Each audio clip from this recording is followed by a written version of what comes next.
I have no idea what they are going to do. Maybe they'll bulldoze the whole thing, Thiebaud said. But it could have been much, much worse for me. Thanks to the unusually high winds in the region Sunday night, when the so-called Tubbs fire descended on Santa Rosa, Gre McFarland and her husband David decided to close their windows before going to sleep. At close to 2 a.m., awoken by noises outside, got up to see if the winds had died down. There was so much smoke when I opened the window, I was just shocked. Before I could really register anything, my doorbell was ringing and someone was knocking.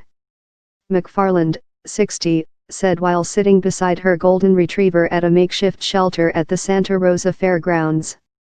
15 minutes after that, my phone rang with a recording that said, "Evacuate now. No matter how calm you think you'll be, everything just goes out the window." All we could see was red behind us, and I thought, okay, it's just all going to burn up. We were mentally preparing not to have anything to go back to, she said. The fire came within 2 blocks of her home before the wind changed direction, the blaze engulfing nearby stores like Lucky and Home Depot instead. But McFarland knows her good fortune could just be temporary. Meanwhile, the number of deaths and destroyed properties continues to rise. 21 people have died and 3,500 buildings have been lost over the entire region as of Wednesday's count.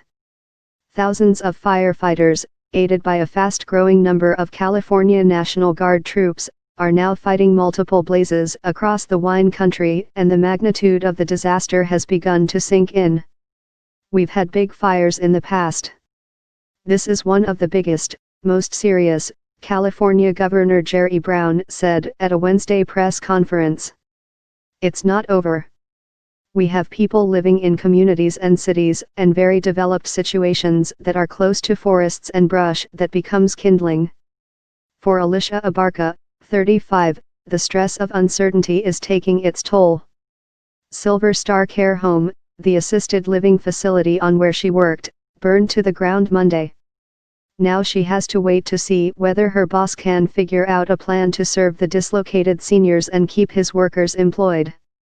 "We've got our stuff in the car just in case we have to leave," Abarca says, accepting a sandwich from a Red Cross worker at the Santa Rosa Fairgrounds shelter. "We just spent our last money that we have on gas and food when we had to leave on Monday morning."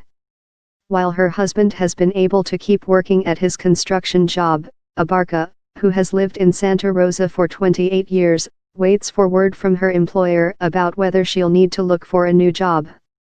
"It's just not normal," Abarca says, looking up at the ochre-hued sky. "You're used to thinking, okay, we're going to get paid. We're going to pay our bills.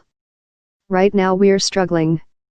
If there's a bright spot to be found, it's in the unrelenting efforts of the firefighters who have headed to the area from across the state to work grueling 72-hour shifts and who have earned the admiration of the entire community.